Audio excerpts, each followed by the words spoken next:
कश्मीर, जिसे दुनिया जन्नत बेनजीर कहती है। बर्फ से ढकी वादियां, झीलों का सुकून और हवाओं में घुला अल्लाह का नूर। यहां का हर मंजर एक इबादत सा है।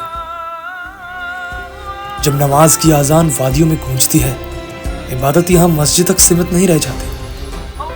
यहां मंदिर की घंटियों की गूंज भी उसी खुदा का नाम लेती है। गुरुद्वारे से उठती हुई शब्द की आवाज भी उसी मालिक की राह दिखाती है। तो पेशे खिदमत है एक ऐसे शायर जिनकी शायरी में कश्मीर की वादियों की खुशबू है और जिनकी जुबान में मोहब्बत का नूर भी।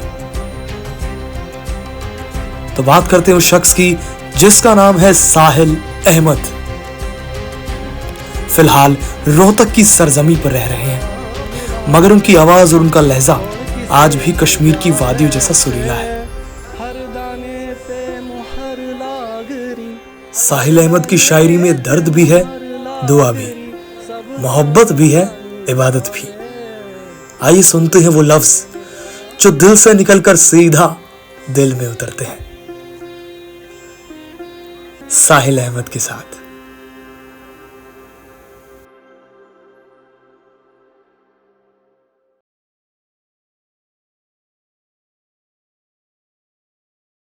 Welcome back to the another episode of our show the Popcorn Pod. और आज का एपिसोड बेहद ही स्पेशल होने वाला है क्योंकि आज हमारे साथ जुड़े हमारे बेहद ही खास अजीज दोस्त जो कि कश्मीर से, जिनका नाम है साहिल अहमद शाह। वेलकम साहिल भाई। जी बहुत बहुत शुक्रिया, आपने मुझे इस अपनी सेट पे आज दावत दी है, तो इसके लिए बहुत शुक्रगुजार हूँ। वैसे हमने काफ़ी पहले डिसाइड किया था कि हम एक ज़रूर कश्मीर के रिलेटेड हम एक पॉडकास्ट ज़रूर करेंगे। तो काफ़ी समय से हम बात कर रहे थे इस पे, तो मैं अभी बहुत एक्साइटेड था, तो आज वो दिन आ ही गया है। तो फाइनली ठीक है। कहाँ रहते हो आप? दरअसल जो मेरे ग्रैंडफादर थे वो बिज़नेस के लिए आए थे दिल्ली।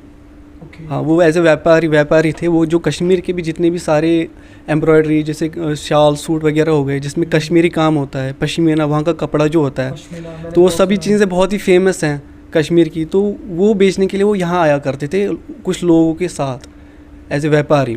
यहाँ रोहतक आते थे? न, वो आते थे दिल्ली। अच्छा, दिल्ली आते थे। हाँ, ये मतलब 80s 90s की बात है। 80s जब मेरे बिल्कुल पापा भी छोटे थे, मेरे काफ़ी छोटे थे, तो जितने भी उनके भाई मतलब बच्चे थे तो वो साथ में आते थे वहाँ पे दिल्ली में। तो फिर जैसे मेरे फिर पापा बड़े हो गए तो वो भी बिज़नेस संभालने लगे, मेरे चाचा वगैरह। फिर उन दिनों रोहतक उतना डेवलप सिटी नहीं थी, उन दिनों ये बन रही थी। तो मेरे पापा भी यहाँ पे आया करते थे, वैसे ही उनके कस्टमर्स हुआ करते थे यहाँ पे। तो हाँ, तो फिर जब ये शहर अच्छा बन गया तो मेरे जो बड़े चाचा हैं उनका बिज़नेस उन्होंने दादाजी का दिल्ली में अभी भी संभाल रहे हैं, और मेरे पापा फिर यहाँ आ गए नया बिज़नेस स्टार्ट करने के लिए। तो मेरे पापा तो काफ़ी मतलब 2000 से आते रहते थे, फिर प्रॉपरली हम 2005 से यहाँ पे आने लग गए थे। तो मैं 2005 से यहाँ पे आ रहा हूँ। हरियाणा में, रोहतक में? वाह यार। तो विंटर की सीज़न में आते थे क्योंकि जो कश्मीर ज़्यादातर, क्योंकि कश्मीर में सर्दियों में बर्फ़ होती है तो काम भी उतना होता नहीं है। तो फिर सर्दियों में लगभग अक्टूबर से लेकर मार्च तक जो ये विंटर सीज़न होता था, तो उसमें हम सारी फैमिली आते थे यहाँ पे। तो हमारी छुट्टियाँ भी होती थी, तो फिर हम सारा ट्यूशन वगैरह सब यहीं पे, तो पापा भी बिज़नेस चलाते थे। फिर जब मार्च में ख़त्म हो जाता था सारी बर्फ़, नया सीज़न आ जाता था स्प्रिंग, तो फिर वापस वहाँ चले जाते थे, पढ़ाई शुरू फिर से। तो ऐसे बचपन से ही मैं यहाँ यहीं पे हूँ। 6 महीने वहाँ यहाँ, ये ऐसे ही मान लो 4 महीने यहाँ और बाकी वहाँ पे। बेसिक डिफरेंस क्या लग रहा है मतलब आपको हरियाणा के कल्चर में और कश्मीर के कल्चर में? बहुत कुछ है बताने के लिए। तो सबसे पहले तो लोग तो सेम ही है। हाँ, मतलब एक चीज़ है मेरी, मतलब सबसे मतलब अच्छी जो चीज़ मैंने की है ज़िंदगी में वो है ट्रैवलिंग। तो मैं ये सजेशन ज़रूर देना चाहूँगा कि लोगों को ज़िंदगी में एक बार ट्रैवल करना चाहिए अलग जगह पे। दूसरे लोगों के बीच में रहना चाहिए, उनके बारे में जानना चाहिए, उनकी लैंग्वेज, उनके कल्चर, खान, हर एक चीज़ के बारे में। तो अब जैसे मैं कश्मीर से हूँ तो वहाँ पे मेजॉरिटी जो पॉपुलेशन है वो मुस्लिम्स हैं और मैं भी मुस्लिम हूँ। तो मुझे अगर मैं कश्मीर में ही होता तो मुझे ज़्यादातर मुस्लिम्स का ही पता होता। जैसे यहाँ पे हिंदूज़ वगैरह सब हैं, उनके बारे में मुझे ज़्यादा नॉलेज नहीं होती। अब मैं बचपन मैंने वहाँ पे भी गुजारा है मुस्लिम्स में और यहाँ पे भी गुजारा है, तो दोनों रिलीजन्स में लोगों में क्या क्या फ़र्क है वो मैंने बहुत ही गहराई से नज़दीक से देखा हुआ है। तो सबसे पहले तो यही बात है, इंसान जैसे यहाँ पे है वहाँ पे भी वैसे ही हैं। जो अच्छा है यहाँ पे लोगों में, वहाँ पे इंसान तो सेम ही है, बस फिर सबके अपने अपने रिलीजन्स होते हैं, सब में बुराई होती है, अच्छाई होती है। सबके हाँ, अलग होते हैं। तो वो मैंने बहुत ही गौर से देखा है। जैसे अब यहाँ पे हिंदूज़ हैं, उनका एक परसेप्शन होगा, मतलब लोग वहाँ पे कैसे हैं, मुस्लिम्स कैसे होंगे, वो हमसे नफ़रत करते हैं वगैरह ये सब। वहाँ पे जो लोग हैं वो उनकी भी ऐसी ही राय है कि वहाँ पे लोग कैसे होंगे, वो हमारे बारे में क्या बात करते हैं। तो ऐसी बातें होती रहती हैं। लेकिन मैं दोनों जगह रहा हूँ, तो मैंने बहुत ही गौर से देखा है, और मैं काफ़ी लकी समझता हूँ अपने आप को कि मुझे पापा ने ट्रैवल करा है, यहाँ पे भी रहा हूँ, वहाँ पे भी रहा हूँ। यहाँ पे मैंने हरियाणा के लोग भी देखे, उनका प्यार देखा है, मतलब बहुत ही प्यारे लोग हैं यार, बहुत ही प्यारे। सब ने प्यार दिया हमेशा, किसी किस्म, मतलब यही मान लो, मतलब 20 साल रहा हूँ मैं लगभग यहाँ पे, मुझे 20 साल हो गए, आज तो किसी किस्म की दिक्कत नहीं हुई मुझे। और जब भी हमें कोई मतलब किसी चीज़ की ज़रूरत पड़ती, जो हमारे पड़ोसी हैं वो हमें इतने सालों से जानते हैं, तो जब भी किसी चीज़ की ज़रूरत पड़ती है वो हम सभी दौड़े दौड़े आते हैं कि आपको किसी चीज़ की ज़रूरत तो नहीं, कोई तकलीफ़ तो नहीं, कुछ कोई कह तो नहीं रहा। तो बहुत ही प्यारे लोग हैं। और मैंने यहाँ पे हरियाणवी भी हरियाणवी मैंने थोड़ी थोड़ी सीखी है, उतनी आती नहीं है, लेकिन बेसिक तो समझ ही जाता हूँ। तो वो बात है। तो मतलब यू आर एंजॉइंग बहुत। और मैंने दोनों तरफ के लोगों को देखा है। तो मैं अब जैसे वहाँ पे कश्मीर है, वैसे ही मैं यहाँ पे भी अपने लोग, मतलब अपने ये लोग समझता हूँ। ये नहीं कि मैं कश्मीर से हूँ, यहाँ रह रहा हूँ, क्योंकि मैं बचपन से ही यहाँ रहा हूँ, तो मुझे एज ए अपने घर जैसा ही माहौल फील होता है। तो वो बात है। नाइस। मतलब वो कहते हैं ना कि आप परसेप्शंस के बियॉन्ड देख सकते हो। हाँ, एक तो है कि भाई आपने सुनी सुनाई बातें, जो लोग कहते हैं भाई यहाँ पे ऐसे लोग हैं, हाँ, एक दूसरे के जो बारे में जो गलत फहमियाँ होती हैं, तो वो मैंने सब कुछ देख रखा है। मतलब ज़्यादातर तो बातें ही होती हैं, सब गलत फहमियाँ ही होती हैं। लेकिन जब आप दूसरे लोगों में, जहाँ दूसरी जगह पे जाओगे, उन लोगों के बीच में रहोगे, तो आपको सब पता चलेगा कि ज़्यादा डिफरेंस है ही नहीं। एक्सपीरियंस करना ज़रूरी है। हाँ, और मैं मतलब ये सजेशन देना चाहूँगा कि आप दूसरे लोगों में रहें, उनके बीच रहें, उनके बारे में जानिए, आप बहुत कुछ सीखोगे, बहुत कुछ सीखते हैं इंसान ट्रैवलिंग करके। और कश्मीर में आइए ज़रूर। कश्मीर में तो ज़रूर आइए, वहाँ पे भी बहुत प्यारे लोग हैं, डरने की कोई बात नहीं है। हाँ यार, एक तो आपके सामने ही है। बिल्कुल यार। साहिल भाई को मैं पर्सनली जानता हूँ, साहिल भाई, और मैं मतलब काफ़ी time, he is one of my best friends, तो बहुत ही अच्छे इंसान है। यही मैं इनके लिए कहने वाला था। तो he is genuinely, you know, वो कहते genuine person, he is that guy. Like कोई फिल्टर नहीं है बंदे के अंदर, ठीक है। कोई मतलब ऐसा नहीं कि भाई वो कुछ लोग होते हैं ना, एक्सट्रीमिस्ट हो जाते हैं किसी भी चीज़ को लेकर के, सुलझे हुए इंसान है मैं कहूँगा। तो वही बात है ना, मैं वही कह रहा हूँ, मैं वहाँ पे भी रहा हूँ, यहाँ पे भी रहा हूँ। तो जो लोग होते हैं ना एक्सट्रीमिस्ट, उनको दूसरों के बारे में पता नहीं होता, वो गलत फहमियाँ पाल लेते हैं। लेकिन जब आप दोनों जगह रहोगे ना, जैसे मिसाल के तौर पर और किसी दो ग्रुप के बारे में बीच में डिस्प्यूट हो जाए, अब आपको सुलह करवानी हो, तो आप खाली एक तरफ का परसेप्शन तो नहीं सुनोगे ना, आप दोनों की राय सुनोगे, या आप खाली एक की राय सुनोगे, दूसरों की सुनोगे नहीं, तो आप तो गलत फहमियाँ पालोगे। लेकिन हाँ, जब आप दोनों की राय सुनोगे, तब आपको साफ पिक्चर क्लियर होगी कि कौन गलत है, कौन सही है, कौन कितना गलत है, कौन कितना सही है। तो ये बात हो जाए। अब मैं दोनों जगह रहा हूँ। दरअसल मेरे बचपन से ही कश्मीर में दरअसल हिंदूज़ भी रहते हैं, सिख्स भी रहते हैं, हर रिलीजन, बिल्कुल फैमिली जैसा नेचर है। तो अब मैंने सभी कल्चर्स के बारे में जान चुका हूँ, रिलीजन्स के बारे में, तो मुझे सब पता है कि गलत फहमियाँ कहाँ हैं, गलत फहमियाँ लोग क्या पाल रहे हैं, किस चीज़ का डर है, ये सब चीज़ें। तो वो चीज़ मेरे दिमाग से बिल्कुल ही हट ही गई हैं। तो वो बात है। नाइस। और मतलब हर एक रिलीजन के बारे में मुझे अच्छे से नॉलेज है, सब कुछ। मतलब ये चीज़ तो मैंने पर्सनली ऑब्जर्व करी साहिल भाई, क्योंकि मेरे बचपन से ही दोस्त, मतलब मेरे मुस्लिम्स तो है ही, मेरे सिख्स भी दोस्त हैं काफ़ी सारे, कश्मीर में भी क्रिश्चियन में मेरे दोस्त रह चुके हैं, जाट कॉलेज में एक दो थे, हाँ, और हिंदू आप तो हुई। तो हर एक रिलीजन मेरे दोस्त रह चुके हैं। उनसे मैंने कहा, मैं जब भी मुझे नए रिलीजन कोई मिल जाता है तो मैं उनसे बातचीत करते रहता हूँ कि यार मुझे आप बताओ, मुझे जानना है इस बारे में। जैसे मैं दिल्ली में था, मुझ कोचिंग कर रहा था, तो मेरे रूम में एक बंदा था, वो था सिक्किम का, वो था बुद्धिस्ट। और बुद्धिज़्म के बारे में मैंने, जैसे कश्मीर जो है वो बुद्धिज़्म का एक टाइम में गढ़ हुआ करता था। कश्मीर, हाँ, बुद्धिज़्म का गढ़ हुआ करता था इस्लाम से पहले। ये लगभग आप मान लें 11वीं शताब्दी से, 11वीं सेंचुरी से के पहले की बात है। तो उन दिनों मतलब पहले हिंदुइज़्म होता था कश्मीर में ज़्यादा, फिर उसके बाद बुद्धिज़्म का वहाँ पे गढ़ बना था। तो वहाँ से मतलब जैसे चाइना में है, वो बुद्धिज़्म कश्मीर से ही फैली है। कश्मीर से? हाँ, कश्मीर जो चाइना में बुद्धिज़्म है वो कश्मीर से फैली, क्योंकि कश्मीर बुद्धिज़्म का एक टाइम पे गढ़ हुआ करता था। हाँ, तो बुद्धिज़्म के बारे में मुझे इतना ज़्यादा नॉलेज नहीं थी, क्योंकि लोग भी मिलते नहीं है उतने जो बुद्धिज़्म से मतलब हो। तो मुझे मिला था दिल्ली में एक दोस्त, मैंने थोड़ा बहुत मतलब देख रखा था ऑनलाइन वगैरह, तो फिर मैंने उससे मिला था। तो वो बुद्धिज़्म से मैंने कहा यार मुझे आज तक कोई दोस्त नहीं है, आप पहले दोस्त हो, तो मुझे सारा कुछ बताओ।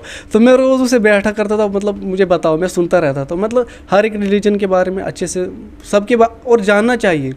मतलब सबसे पहले अब जैसे इंडिया में है, हर किस्म के लोग रहते हैं, हर रिलीजन से रिलेटेड लोग रहते हैं, तो मैं ये ज़रूरी समझता हूँ कि बेसिक नॉलेज हमें होनी चाहिए हर रिलीजन के बारे में, ताकि हमें गलतफहमी उनके बारे में ना हो।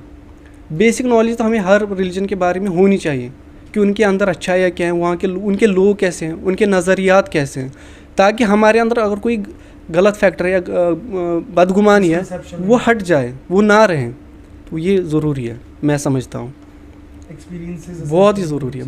वो एक कहावत है ना कि कौन सीखा है सिर्फ बातों से, सबको एक हादसा ज़रूरी है। मतलब हम लोग ना डेली वो न्यूज़ पे सुनते रहते हैं, वो ये हो गया, बम फूट गया, ये हो गया यार ये चीज़ें हम लोग सुनते हैं, ठीक है? तो मतलब कभी ऐसा हुआ है कि आपके घर के बाहर ही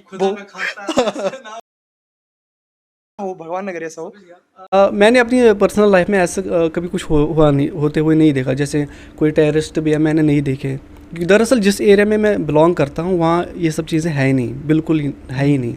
तो वहाँ मतलब पास में हिंदू सिख्स भी रहते हैं, जैसे मैंने कहा हिंदूज रहते हैं, तो मिलके रहते हैं। और उस तरफ ये चीज़ मैंने आज तक नहीं देखी हुई है, मेरे सराउंडिंग तो में नहीं हुई है। जो दूर दूर दरअसल ये चीज़ें जो दूर दूर इलाके होते हैं ना, जो पहाड़ों की तरफ होते हैं, जहाँ मतलब पहुँच पाना कनेक्शन उतना होता नहीं, वो दरअसल उस तरफ रहते हैं ज़्यादा।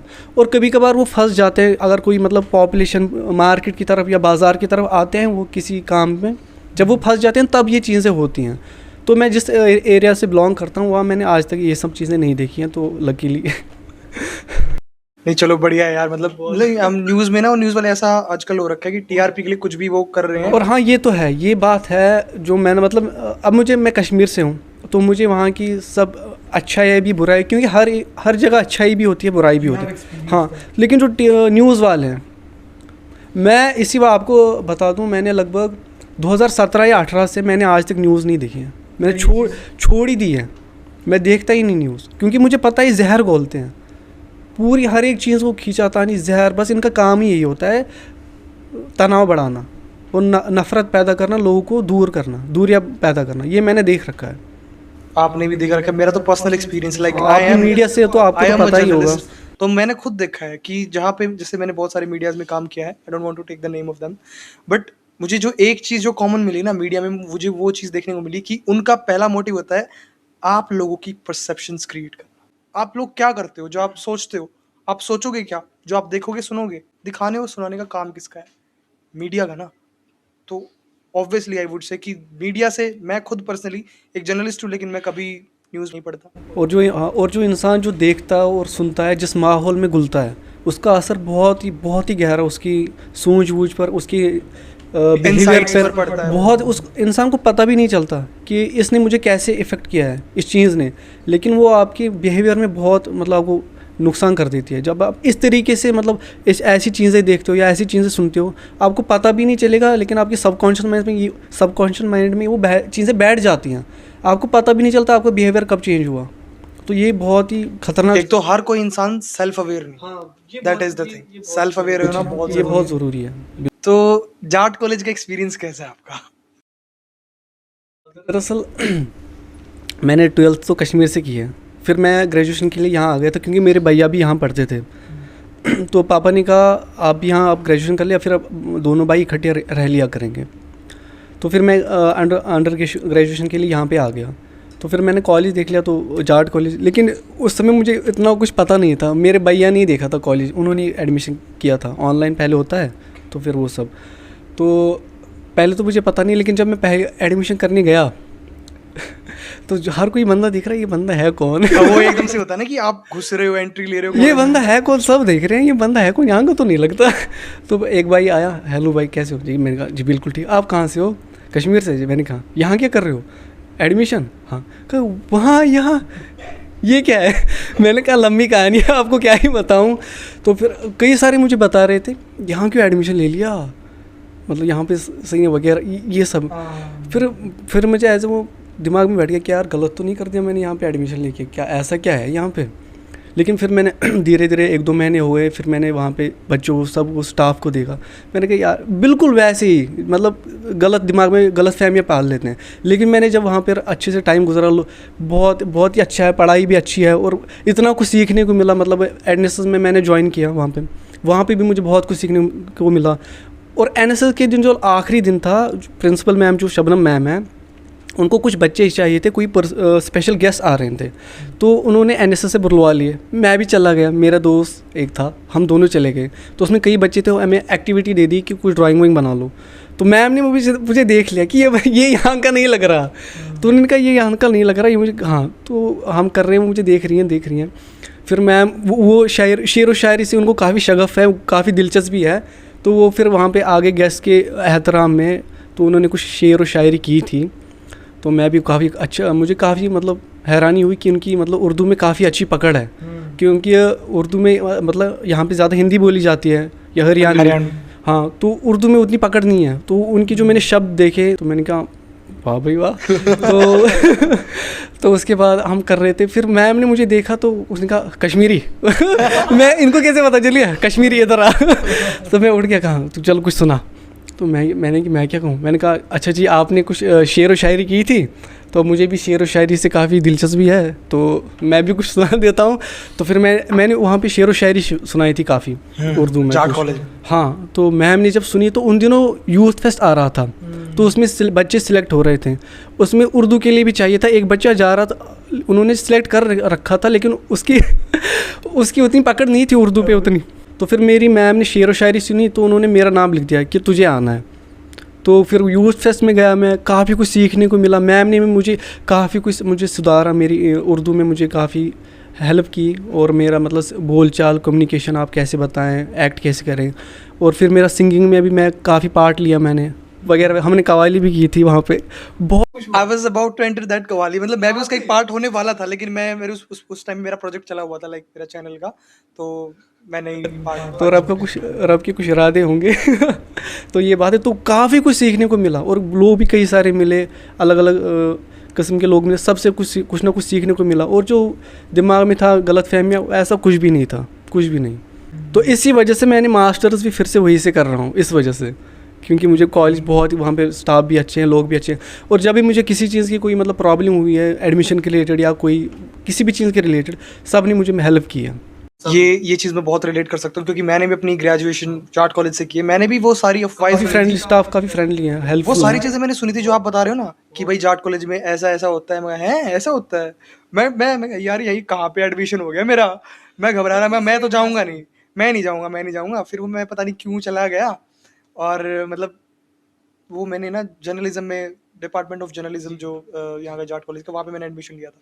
तो मैं एक दिन गया और मेरा उस दिन का एक्सपीरियंस एक्चुअली बहुत अच्छा लगा। मतलब जो मेरी मिसकंसेप्शंस मैंने बिल्कुल बना लिए थे, मतलब अननोइंगली और नोइंगली मैं कहूँगा, एग्जैक्टली, क्योंकि वो लोगों ने वही कहा था मेरे को, भाई ऐसा कॉलेज है, वैसा कॉलेज है।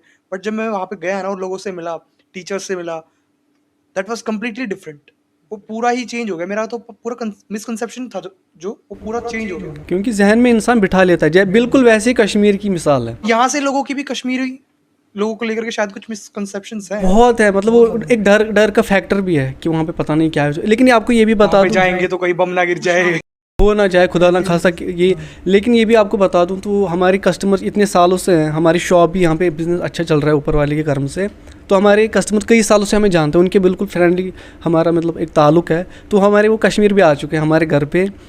मतलब हम लगभग 10-15 साल से कश्मीर यहाँ से लोग हमारे पास आ रहे हैं और हमारे घर पे रह रहे हैं। उनका खाना पीना, रहन सहन सब हमारी तरफ से, हमारी कश्मीर की मेहमान नवाजी दुनिया में मानी जाती है। तो उनके अच्छे से उनकी मेहमान नवाजी, उनका रहन सहन सब कुछ हमारी तरफ से होता है। बस उनको कहता है आप आइए, आपके लिए दिल खुले हुए, हाथ खुले हुए, आप बस आइए कश्मीर। तो ये मैं तो चाहता हूँ, मैं तो कोई ट्रिप का प्लान बनाते हैं। ज़रूर। अच्छा, आपने शेर व शायरी की बात की, एक शेर अगर आप हमारे ऑडियंस के लिए, चैनल के लिए। अब मुलाहिज़ा फरमाएं, इरशाद फरमाया है, मुझसे पहली सी मोहब्बत मेरे महबूब ना मांग, मैंने समझा था तू है तो दरख्शां है हयात, तेरा गम है तो गमे दहर का झगड़ा क्या है, तेरी सूरत से है आलम में बहारों को सबात, तेरी आंखों के सिवा दुनिया में रखा क्या है।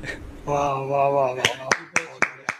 अच्छा, जैसे मतलब कश्मीर में हमारे यहाँ पे तो चाय कॉफी ये सब चलता है, कश्मीर में आप लोग क्या मतलब सुबह सुबह क्या पीते हो, खाते पीते ओह हो? क्या ही बताऊँ आपको, बहुत कुछ बताने को है। दरअसल है कि आज मतलब एक चीज़ मुझे मतलब बहुत ही हर्ट करती है। आज के ज़माने में अगर आप कहीं भी चले जाओ, अगर आप पहले आज 100-150 साल पहले कहीं भी जाओगे तो हर जगह पे हर राज्य में आपके लोगों का लिबास, उनकी लैंग्वेज, उनका बोलचाल, खान पीन, रहन सहन, उनके मकान, सब कुछ अलग होता था, सबका मुख्तलिफ होता था हर जगह। लेकिन आज के ज़माने में आप कहीं भी चले जाओ, चाहे आप कंट्री किसी दूसरी कंट्री में भी चले जाओ या दूसरे स्टेट में भी चले जाओ, वहाँ पे लिबास भी सेम मिलेगा आपको, वही सड़कें, वही मकान, सब कुछ सेम है। खाना पीना तो लगभग मेजॉरिटी तो सेम ही है, कोई मतलब वहाँ पे स्पेशल डिश हो तो वो मिल जाएगी। लेकिन कश्मीर में ये चीज़ है कि वहाँ पे सब कुछ वैसे का वैसा ही है, महफूज है। चाहे वहाँ का लिबास हो, चाहे वहाँ के मकान हो, जो स्ट्रक्चर होता है, चाहे लैंग्वेज, चाहे वो वहाँ के खाने पीने जितने भी पकवान हैं, तो हर एक चीज़ महफूज है। मतलब अपने कल्चर से जुड़े हुए लोग हैं वहाँ पे। कल्चर से जुड़े हुए लोग हैं। यहाँ पे तो अगर हम ओवरऑल इंडिया की अगर मैं बात करूँ, तो मैं इतना ट्रैवलिंग मैंने किया नहीं है, बट जैसे नॉर्मली हम लोग देखते हैं और देख ही रहे हैं यार हर जगह की खाना पीना वो सब वो तो सारा वेस्टर्न आता जा रहा है सब वो कुछ। है, लेकिन वहाँ पे ये नहीं है। और वहाँ पे एक और चीज़ क्या है, मैं आपको बता दूँ। जैसे आपने बताया शुरुआत किस चीज़ से करते हैं सुबह। दरअसल कल्चर कश्मीर का जो है, जो सकाफ़त, अगर उर्दू में कहेंगे सकाफ़त, कल्चर, हेरिटेज, वो खाली कश्मीर का नहीं, वो काफ़ी सारी कंट्रीज से आ रखा है। जो सिल्क रूट, अगर आपको पता हो, आप मतलब आपको हिस्ट्री, सिल्क रूट वो कश्मीर उससे जुड़ा हुआ था। तो जैसे आप ईरान में देख ले, इराक़ का देख ले और तुर्की, इन कंट्रीज से वो सारा आ रखा है। चाहे वो खाने पीने हो, चाहे वहाँ पे जो हैंडीक्राफ्ट्स होते हैं किसी भी प्रकार के, चाहे वहाँ पे लकड़ी के भी मतलब काफ़ी सारी वहाँ पे होते हैं हैंडीक्राफ्ट्स, कपड़े का भी हो गया, वहाँ पे जो ट्रेडिशनल डिशेस बनती हैं, वहाँ पे जो बेकरी बनती है, वो सारे आ रखे हैं दूसरी कंट्रीज से, ईरान, इराक़, तुर्की से, हत्ता के लिबास भी। हाँ, और वहाँ की लैंग्वेज का काफ़ी असर कश्मीर में रहा भी है। तो वो सारी चीज़ें दूसरी कंट्रीज से आ रखा है वहाँ पे। जैसे मैं आपको बता दूँ, जैसे पहले के ज़माने में कश्मीर में जो मेजॉरिटी रिलीजन था वो था हिंदुइज़्म, और फिर हुआ था बुद्धिज़्म। तो फिर 12वीं शताब्दी में एक आए थे, एक सूफ़ी सेंट, वो आए थे ईरान से, उनको बोला जाता है बादशाह। हाँ जी। अब कश्मीर में जब वो आए तो वहाँ पे उन्होंने देखा लोगों के पास उतना है नहीं स्किल की चीज़ें जिससे वो अपनी कमाई कर सके। तो उन्होंने इस्लाम लाया था कश्मीर में, लेकिन साथ साथ उन्होंने काफ़ी सारी चीज़ें भी लाई थी। उसमें आप कई सारी चीज़ों के मतलब सर्च करते हो, जैसे उसमें पेपर माशी आ गया, या जो कश्मीर में हैंडलूम चीज़ें होती हैं, जितनी भी सारी काम की कढ़ाई वाली होती हैं, जैसे इस पर कर रखा है काफ़ी सारी। हाँ, वो उन्होंने जैसे वो कालीन, ये सब चीज़ें बनती हैं, तो वहाँ पे उन्होंने लोगों को स्किल से भी सिखाया ताकि वो अपनी रोज़गार चला सके। तो ये सारी ऐसी चीज़ें, ये सब चीज़ें कश्मीर में आई। तो इसी तरीके से जो सुबह सुबह जब नाश्ता करते हैं तो कश्मीर में एक स्पेशल ब्रेड होता है, वो बनता है तंदूर से ताज़ा ताज़ा। जैसे आप यहाँ पे खाओगे, दुकान से ले आओगे ब्रेड ये सब वगैरह, पता नहीं कितने दिन का होगा, वहाँ पे सब चीज़ें ताज़ा बनती हैं। और वहाँ पे दुकान का चीज़ें मैं एक्सप्लेन करूँ, वो थोड़ा सा मोटा मोटा सा ब्रेड होता है, मैंने उसको सिर्फ टीवी में देखा आज तक। वहाँ पे दरअसल जो दुकान की चीज़ें उतना पसंद नहीं करते लोग, और वहाँ पे मीठा कम खाया जाता है, वहाँ पे नमकीन ज़्यादा खाते हैं कश्मीर में, क्योंकि वो क्लाइमेट है तो इस हिसाब से भी। तो वहाँ पे जो तंदूर सुबह सुबह, वो लगभग सूरज निकलने से पहले जो होता है ना, तंदूर जो बनाता है वो जाग जाता है सूरज निकलने से पहले, और सुबह सुबह नमाज़ पढ़ के वो जाता है अपनी दुकान पे, और सारी तैयार है उसने कर रखी होती है, सारा मतलब वो बना, मतलब आटा वाटा सब गूंदा बना तैयार कर रखा होता है उसने। और फिर सारे लोग नमाज़ पढ़ के आते हैं और सब लाइन लगाते हैं, और बारी बारी सब वहाँ पे ताज़ा ताज़ा गरम गरम रोटियाँ लेते हैं, और फिर हम उसके साथ चाय पीते हैं। और वहाँ पे सुबह के टाइम का अलग होता है, फिर जैसे दोपहर होती है 11 बजे, उस समय अलग रोटी बनती है, फिर 4 बजे एक और चाय होती है, उस समय अलग रोटी होती है। रोटी का टाइप अलग है मतलब? हाँ बिल्कुल अलग टाइप की होती है। और फेस्टिवल है तो अलग टाइप की रोटी होगी, और मेहमान आ रहे हैं तो अलग टाइप की रोटी होगी। तो काफ़ी सारी वैरायटीज़ हैं रोटियों की भी। और वहाँ पे जो चाय पी जाती है वो लिप्टन चाय नहीं पी जाती, तो क्या पीते हैं? वहाँ पे पीते हैं नमकीन चाय हैं? वहाँ पे पीते हैं नमकीन चाय, उसे दरअसल हिमालयन टी भी बोलते हैं। वो जो मैंने कहा था सिक्किम में मेरा दोस्त था, वो उसने भी मुझे, मैं उसके पास हैरान हो गया इसके पास कैसे है, उसके पास भी वो थी, तो वो भी वो पीते हैं। दरअसल वो एक किस्म की ग्रीन टी होती है, लेकिन उसका कलर होता है पिंक और उसमें नमक डालता है। वो हेल्थ के लिए बहुत अच्छी होती है। अगर आप चीनी वाली चाय पी रहे हो तो वो हेल्थ के लिए बिल्कुल सही नहीं है। वो आप कितनी भी पी लो, वो हेल्थ के लिए बहुत अच्छी होती है, क्योंकि कश्मीर में जड़ी बूटियाँ भी बहुत मिलती हैं, बहुत सारी जड़ी बूटियाँ। तो वो एक किस्म की जड़ी बूटी है वो, और उसका पिंक कलर होता है। उसमें कश्मीरी में बोलते हैं शीर चाय। शीर चाय कश्मीरी में बोलते हैं शीर चाय। खीर चाय, अच्छा सॉरी। और या बोलता हूँ नमकीन चाय। तो यहाँ पे जो हमारे कस्टमर्स हैं उन्होंने मंगवा रखा है, स्पेशली हमसे मांगते हैं, वो पीते हैं। वो उन्होंने लिप्टन चाय बंद कर रखी है, तो वो सुबह पी वो जाते हेल्थ के लिए अच्छी होती है। बहुत अच्छी होती है, बहुत। तो वो पीते हैं सुबह, और फिर दोपहर को पीते हैं कहवा। दोपहर को वो भी चाय होती है एक तरह की। वो अलग होती है। उसमें आप चाहो तो दूध डाल सकते हो, लेकिन ना डालो तो बेहतर है। बिना दूध की चाय? हाँ, वो दरअसल उसमें मसाले डलते हैं, उसमें मसाले डलते हैं कई प्रकार के। उसमें केसर भी डलता है। ओके। तो आप उसकी सुगंध से महक जाता है बंदा। मुझे ना सुन के ही बहुत अच्छा लग रहा है। मतलब ऐसा अभी मेरा मन नहीं कर रहा है कॉफी पीने का, जैसे आप बात बता रहे हो। हाँ, ये कॉफ़ी बता दूँ, ये कॉफ़ी जो लफ्ज़ निकल रहा है वो कहवे से ही निकला है। दरअसल कॉफ़ी की डिस्कवरी हुई थी यमन में। ओके। तो मुस्लिम कंट्री है वहाँ पे यमन में। फिर जो ब्रिटिश राज था, ईस्ट इंडिया कंपनी, उन्होंने वहाँ से वो ट्रेड किया था यूरोप में। तो वो कहवा उनसे बोला नहीं जाता, तो फिर वो धीरे धीरे चेंज हो गया। कहवा जो लफ्ज़ है वो हो गया फिर कॉफ़ी। अंग्रेजों ने तो पता नहीं किस चीज का क्या बना के रख दिया। वो तो जहाँ भी गए हैं बेड़ा गर्क किया है। आप हिस्ट्री पढ़ ले, जहाँ पे भी गए हैं बेड़ा गर्क किया है। एग्जैक्टली। बाकी आप कॉफी पी सकते हैं, बात करते हैं। शुक्रिया। हाँ, तो कहवे की बात हो रही थी, तो काफ़ी सारी मसाले डलते हैं उसमें केसर भी डलता है। मैं भी कभी ट्राई करूंगा किसी दिन। हाँ, ज़रूर। हाँ, किसी दिन। हाँ, आपको मैं ज़रूर 1-2 महीने में आपको ज़रूर करवाऊंगा टेस्ट। वो आने वाला है, तो आपको, हाँ, आपके लिए स्पेशल बनवाऊंगा मैं खुद अपने हाथों से। Thank you so much. हाँ। अच्छा, जैसे अगर वैसे हमें कंपेयर नहीं करना चाहिए, हर जगह की अपनी खास बात होती है, हर इंसान की अपनी खास बात होती है। तो रोहतक और कश्मीर में, क्योंकि आप रोहतक रहे हो बचपन से, ठीक है, मेरे को जहाँ तक पता है आप सर्दियों में मतलब यहाँ होते हो, गर्मी में वहाँ भाग जाते हो। बिल्कुल। दोनों जगह मज़े होते हैं मेरे। स्पेशली जो वो जून जुलाई वाली जो गर्मी होती है ना, उसमें साहिल भाई शुरू होते ही मैं निकल जाता हूँ। लेकर जाओ आड़े थे। अच्छा, आपने हरियाणवी भी सीख रखी है? हाँ, बेसिक मैंने सीख रखी है। दरअसल जो कस्टमर्स आते थे, तो मैं भी कभी बार शॉप पे चला जाता था, जो आते रहते थे, तो उनकी मैं बातें सुनता था बचपन से। तो जो वो नए, जैसे वो आप जैसे यहाँ के, ये मुझे बहुत बहुत बुरी बात लगती है। एक और आपको बता दूँ, मतलब शिकवा बहुत है लोगों से। मेरे दोस्त है यहाँ पे बैठा हुआ है, मैंने उसको बताया था यार, मैं इस ज़माने में पैदा होना पसंद नहीं किया मैंने। मैं चाहता था मैं 100-150 साल पहले जो लोग थे उनके बीच पैदा होता, क्योंकि जो आज बेड़ा गर्क हो रखा है हर चीज़ का, उसी तरीके से लैंग्वेज, जो ऊपर वाले जो लैंग्वेज है, ये ऊपर वाले का बड़ा कर्म है। हम इंसानों को लैंग्वेज सिखाना, बोलचाल सिखाना, समझ रहे हो, कम्युनिकेशन, ये बहुत बड़ी देन है ऊपर वाले की। और आज के ज़माने में आप कहीं भी चले जाओ, लोग अपनी लैंग्वेज को कोसते हैं।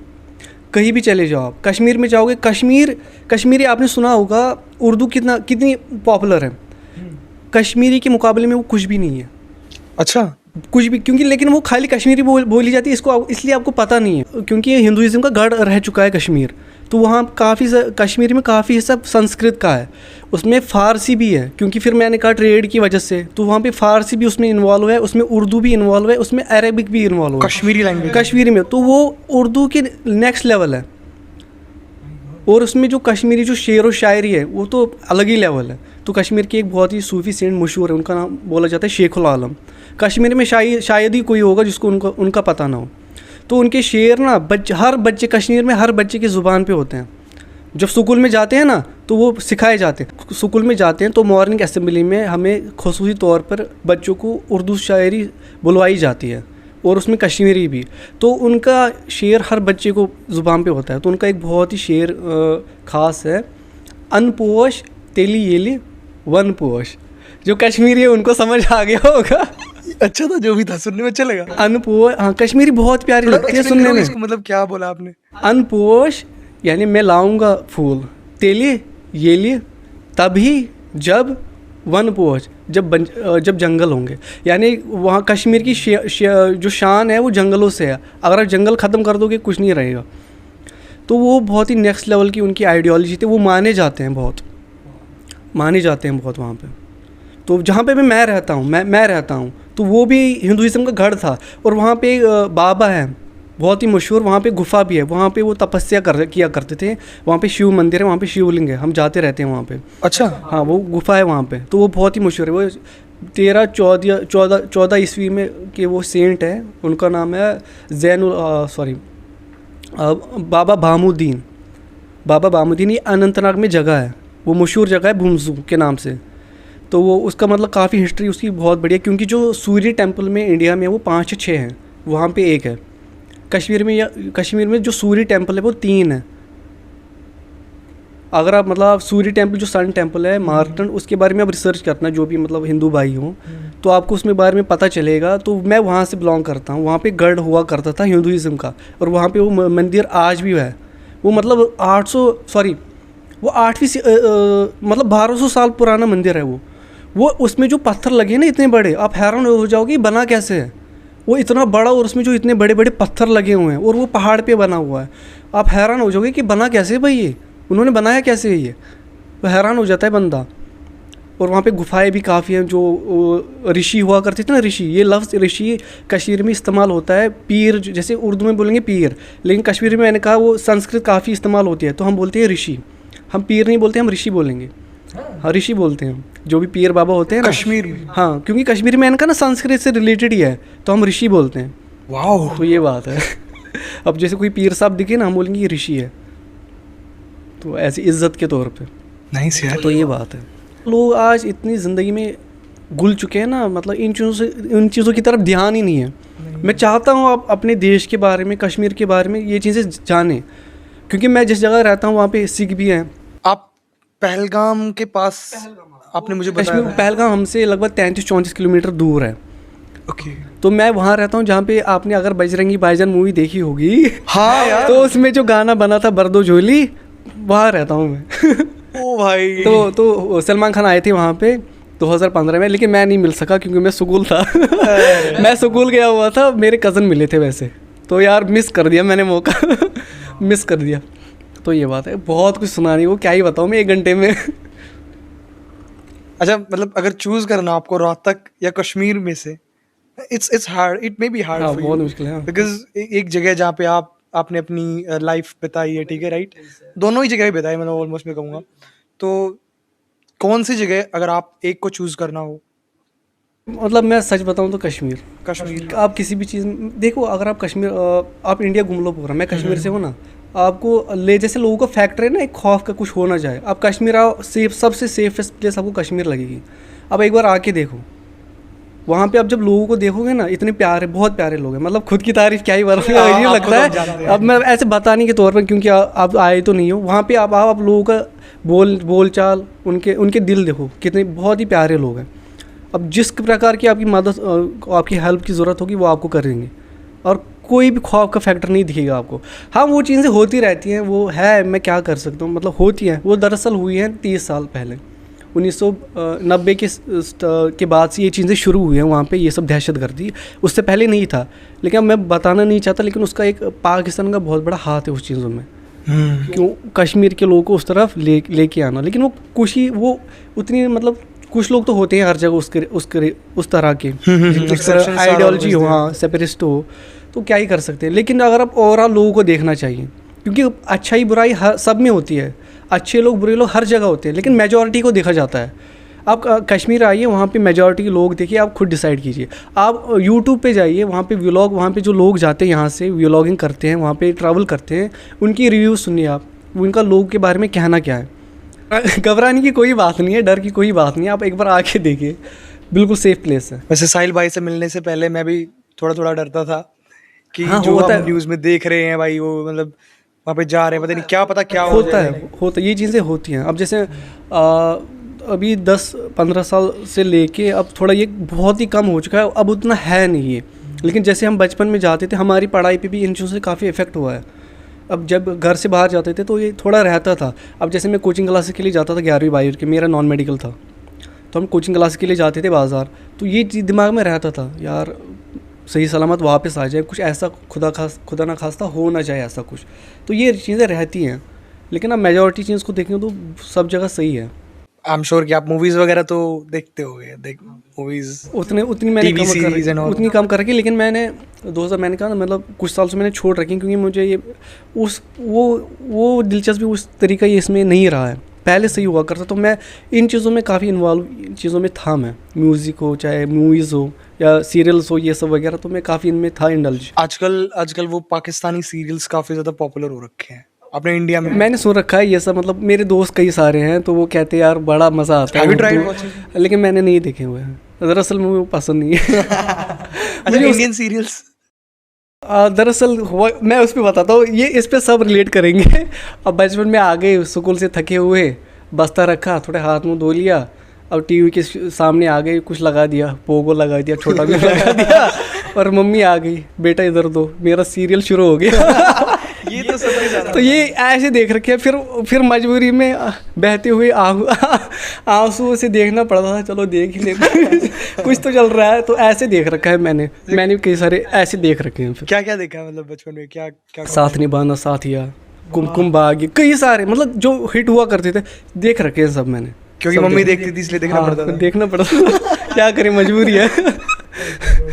टीवी पे वो आती थी ना, रामायण आती थी, महाभारत आती थी। बिल्कुल बिल्कुल, वो तो मेरा फेवरेट कौन सा, रामायण? रामायण भी, महाभारत भी। महाभारत ज़्यादा था, क्योंकि उन्होंने जिस तरीके से उनको बनाया ना, काम कर रखा है उसमें बहुत ही, वो बहुत। पुराने वाली। एक वो पुराने वाली, वो मेरी मम्मी देखा करती थी बचपन में, उन्होंने बताया था मुझे, उन्होंने देख रहे, उसमें ब्लैक एंड वाइट टीवी हुआ करते थे, जितना मुझे याद है उन्होंने बता रखा था, क्योंकि जब ये शुरू हुआ था नया वाला, तो उन्होंने कहा ये बचपन में आता था, मैंने देख रखा है। तो मैंने कहा अच्छा आपने देख रखा है, हाँ। तो वो वाला मुझे बहुत पसंद, जिस तरीके से उसमें कैरेक्टर्स हैं ना, जिन्होंने अदाकारी की है उसमें, जो जिस तरीके से उन्होंने मेहनत की है, काम किया, बहुत अच्छा कर रखा है। और उसमें जो मेन जो है अर्जुन, हाँ, तो वो कश्मीर से हैं। Arjun is from Kashmir. वो आप स्टार प्लस वाली महाभारत हाँ की हाँ बात हाँ, उसकी बात कर रहा हूँ मैं। थी, सौरभ राज जैन वाली। वो इसमें जो अर्जुन का कैरेक्टर रोल जो जिसमें अदा किया है, वो कश्मीर से हैं। उनका नाम तो यार क्या और है? वो मुस्लिम भी हैं, तो ये मैं आपको बताता हूँ, कश्मीर से हैं, हाँ।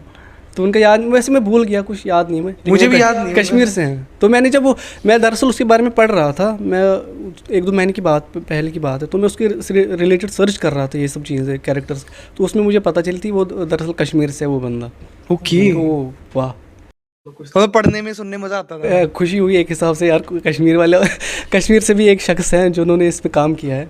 क्या कुछ मतलब कुछ सीखने को मिलता था, या फिर ऐसे ही एंटरटेनमेंट के तौर पे देखते थे? दोनों। मैं दरअसल यही बात है ना, मैं वही बता रहा हूँ, मैं जब यहाँ रहा ना, तो मेरे अंदर वो क्यूरियोसिटी थी, वो दिलचस्पी थी कि मैं हर एक चीज़ रिलीजन के बारे में जानूँ बचपन से। और मैं ये आपको बता दूँ, ये आपको पता ना हो, बचपन में मुझे हिंदुज़म की नॉलेज ज़्यादा थी इस्लाम की, अगर आप करो ना, इस्लाम से ज़्यादा मुझे रिलीजन की ज़्यादा जो था, जिसकी नॉलेज थी, वो था हिंदुज़म। अगर मैं खाली हिंदुज़म में बात करूँगा, मतलब जितना मैंने थोड़ा बहुत पढ़ रखा है, तो उसमें 2-3 घंटे लग जाएंगे, क्योंकि मुझे काफ़ी इन डेप्थ मैंने नॉलेज मतलब कर रखी है गेन हर एक रिलीजन के बारे में, क्योंकि मैं समझता हूँ ये ज़रूरी है, ताकि आप दूसरे रिलीजन के लोगों को अगर जान सको, उनकी अगर आपके दिमाग में उस तरह की चीज़ें हैं तो वो दूर होनी चाहिए।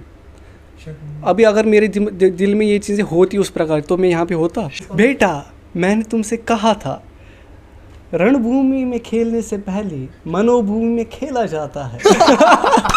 अच्छा, शुक्रिया। नहीं, मुझे महाभारत बहुत पसंद थी। मैं स्पेशली मैं आता था ना कॉलेज, स्कूल से आता था मैं, तो मैं बहुत ही एक्साइटेड होकर आता था, यार देखना है आज क्या होगा। तो मेरे सबसे फेवरेट थे, वो थे श्री कृष्ण, जिन्होंने, वो मुझे बहुत पसंद आया, और एक थे कर्ण। उन दो का मुझे ज़्यादा पसंद था, वो मुझे ज़्यादा पसंद थे। शकुनी की जिस बंदे ने एक्टिंग कर रखी ना, उस बंदे ने बहुत गजब किया, बहुत। और श्री कृष्ण से इसलिए क्योंकि उससे पहले कार्टून नेटवर्क पे उनका कार्टून आया करता था, कृष्णा और बलराम। वो मुझे बहुत पसंद था, बहुत। वो नॉस्टैल्जिक मुझे फिट होता है, जब उसका जो पहले वाला जो स्टार्टिंग होती है ओपनिंग वाला सॉन्ग, वो मुझे बहुत पसंद था। तो वो मैंने वो देखता रहता था, तो उससे मुझे वहाँ से भी मुझे काफ़ी सारी नॉलेज गेन हुई है। तो फिर मैंने रामायण भी, और हाँ, हिंदुज़म में मतलब जिनकी मैं सबसे ज़्यादा रिस्पेक्ट करता हूँ ना, वो है श्री राम, क्योंकि वो बहुत ही इंस्पिरेशनल कैरेक्टर हैं, बहुत। उनसे काफ़ी कुछ सीखने को मिला है कि, लेकिन वो चीज़ मैं मतलब अनफॉर्चुनेटली वो चीज़ें मैं आज यहाँ के लोगों में मतलब देख रहा हूँ, वो है नहीं। तो उसमें अगर मैं आप चाहूँ तो एक शेयर कर दूँ बात। श्री राम को जब सिंहासन मिलने वाला था तो उनकी एक माँ ने, सौतेली माँ ने अपनी उनके पति देव से कहा था कि आप ये कीजिए, आपने मुझे एक प्रण दिया था, वचन दिया था कि आप उससे हटेंगे नहीं, वो आप पूरी करेंगे मेरी इच्छा। तो मेरी ये इच्छा है कि आप मेरे बेटे को, जो मेरा अपना बेटा है, उसे सिंहासन दीजिए और इन्हें वनवास भेज दीजिए। तो वो 14 साल के लिए ऐसा कोई कहा था। भरत को सिंहासन मिल गया था। तो अब जो श्री राम है वो सबसे बड़े बेटे थे उनके, राजा दशरथ। तो अब वो चाहते तो वो कह सकते थे कि नहीं, मेरा हक बनता है, मैं सबसे बड़ा बेटा हूँ। लेकिन आज के ज़माने में अगर आप देखें तो लोग पैसों के पीछे माँ बाप को छोड़ देते हैं, प्रॉपर्टी के चक्कर में, लालच में, या दूसरी कंट्री जाने के लालच में माँ बाप को छोड़ देते हैं, उनकी तरफ ध्यान भी नहीं देते, वो ओल्ड होम्स में पड़े रहते हैं। हालांकि आपकी मतलब बहुत ही खुशनसीबी है कि अगर आपके माता पिता बूढ़े हैं और आपकी ज़िंदगी में आपको मिले हैं, और वो बूढ़े माँ बाप, और उनकी आप खिदमत करके आप ऊपर वाले को आप इतना प्रसन्न कर सकते हो कि आप जो भी ज़िंदगी में चाहो वो ऊपर वाला आपको दे देगा।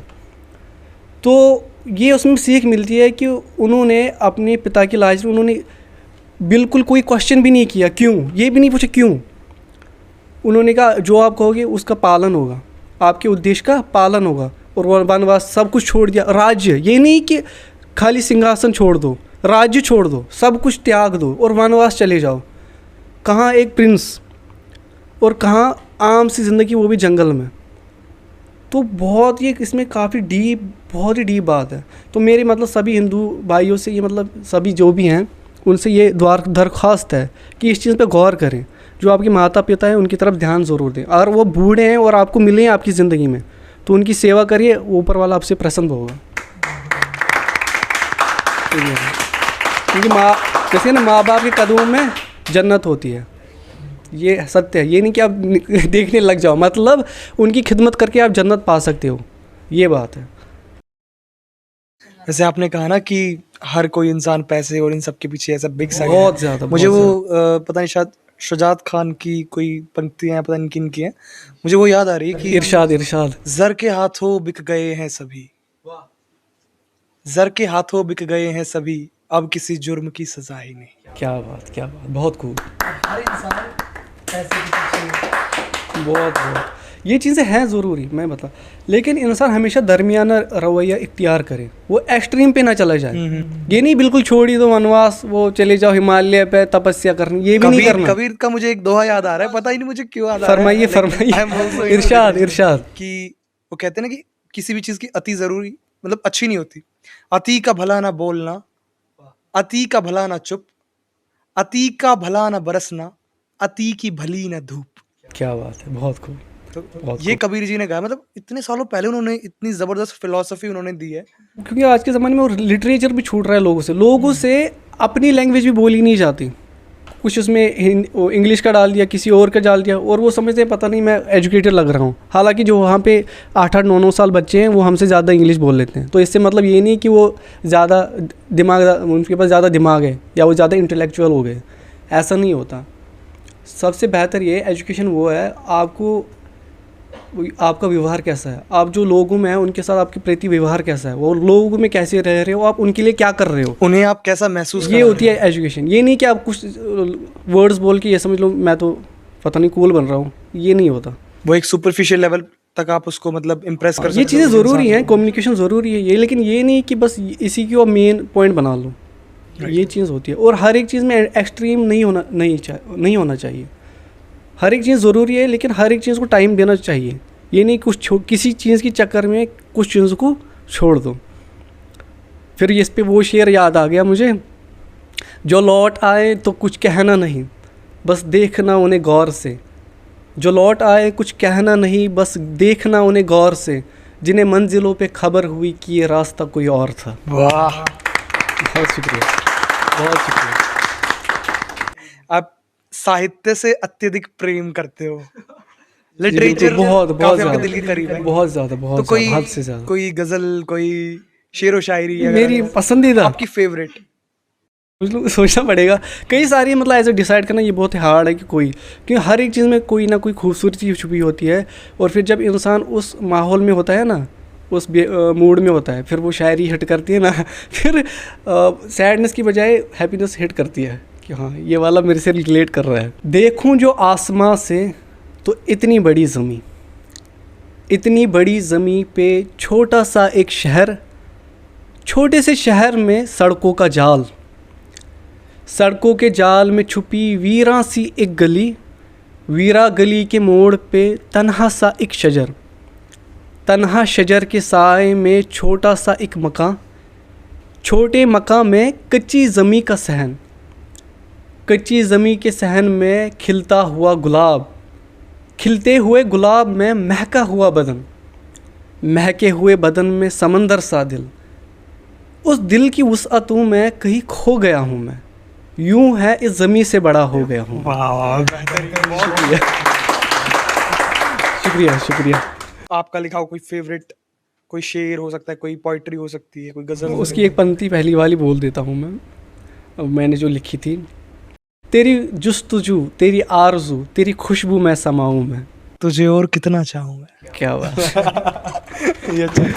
कि जितना भी चाह लें कम वक्त अगले को कम ही लगती है, जितने भी एफर्ट्स मार लो। अगर सिंगिंग का भी काफ़ी शौक है मुझे।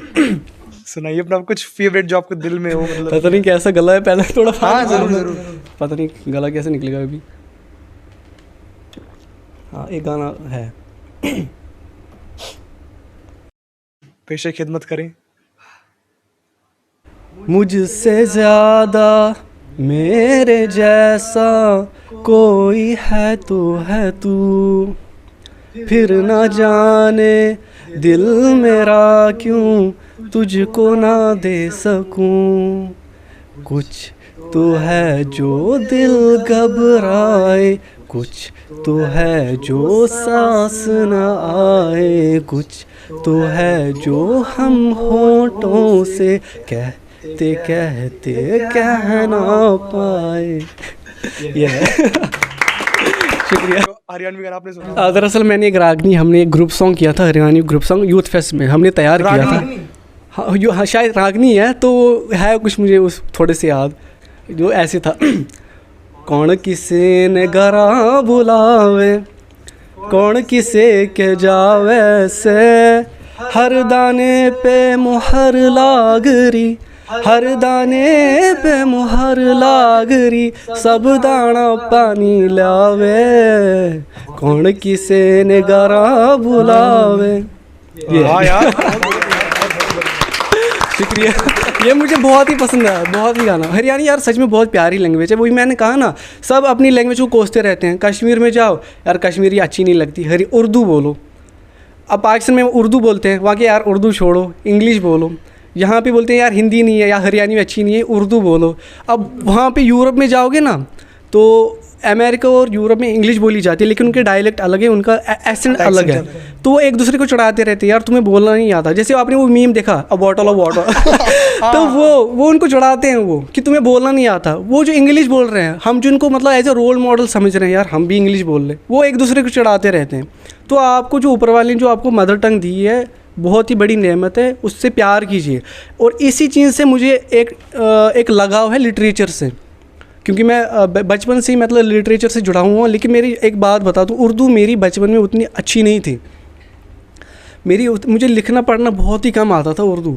दरअसल अगर आप कश्मीर में जाओ तो उर्दू मतलब बेसिक लैंग्वेज जैसे हिंदी है, तो सबको जो बैक बेंचर भी होता है उसको भी अच्छी आती थी। मतलब मैं थोड़ा अच्छा ही पढ़ लेता था। तो मेरी सबसे जो वीक जो सब्जेक्ट था वो उर्दू थी। तो जो बैक बेंचर्स होते थे ना, मैं उनको कहता था यार मुझे सिखा दो यार, मेरी बहुत वीक है। क्योंकि मैं यहाँ आता था ना, तो मेरा वो छूट जाते था काफ़ी सारा हिस्सा, तो वो रह गया था फैक्टर। तो मेरी मम्मी जो थी वो मुझे पढ़ाती थी बचपन से ही, तो उनकी उर्दू भी काफ़ी अच्छी है। तो मैं उनको कहता था मेरा थोड़ा आप इस पर ज़्यादा ध्यान दें, ठीक है, तो क्योंकि मैं इसमें अच्छा कर पाऊँ। तो उससे मेरी एक मतलब, जैसे फिर हम उर्दू पढ़ते हैं तो उसमें सारे जितने भी शायर हैं, जैसे गालिब हो गए, मीर तकी मीर, फैज़ अहमद फेर, ये कबीर दास जी, ये सब उसमें हैं। तो उनके बारे में हम पढ़ते हैं शेर व शायरी, तो उससे भी एक लगाव पैदा होता है। तो बचपन में मैंने बहुत मेहनत की है उर्दू में सच में। तो मेरी मम्मी मुझे बहुत इस पे मुझे काफ़ी टाइम दिया है, लिखने पे भी पढ़ने पे भी। और करते करते करते मेहनत 10वीं तक इतनी हो गई कि आज शेर व शायरी से शगफ़ है हमें तो ये बात है। तो ऐसे और हर लैंग्वेज से मैं, और फिर मैंने यहाँ आके हिंदी भी सीखी है। हिंदी मैंने टेलीविज़न से सीख ली थी, समझ आती थी, बोलनी भी आती थी, लेकिन लिखनी नहीं आती थी।